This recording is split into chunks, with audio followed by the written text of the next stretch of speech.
Hey everybody, Johan Magnusson here, Big Swede Barbecue, and today I want to show you how to make a very easy but super delicious creamy shrimp pasta.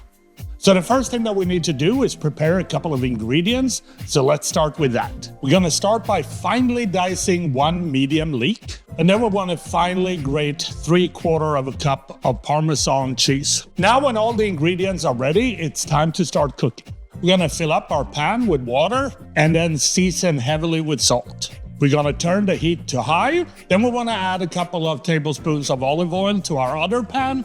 We use caramelized garlic from Olivelli. When the oil is hot, we're gonna add the leeks and saute until translucent. We also wanna add 1 tablespoon of mashed garlic.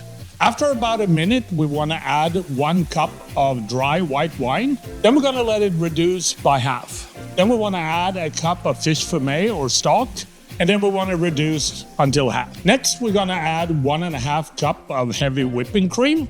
Then we want to add the Parmesan and stir. The best shrimp for this dish is the North Atlantic shrimp. We have 1 pound, so let's add that to the pan as well. Then we're going to zest the lemon, and last but not least, season with salt and pepper. Now we want to let this simmer on low until the pasta is ready. When the water is boiling, it's time to add the pasta, and for this dish, I prefer thick spaghetti. We want to cook until al dente. When the pasta is ready, we want to grab it with some tongs and lift it into the creamy shrimp sauce. Then we're going to stir this thoroughly. Then this easy to make dish is ready to serve. And that is how I make my creamy shrimp pasta. And I think the only thing left to do is to try this and see what it tastes like. So here we go. Let's roll up a little bit.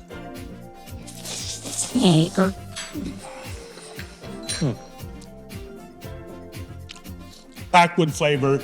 This is really good. I hope you try it at home. And so easy to make. Happy grilling. Good stuff.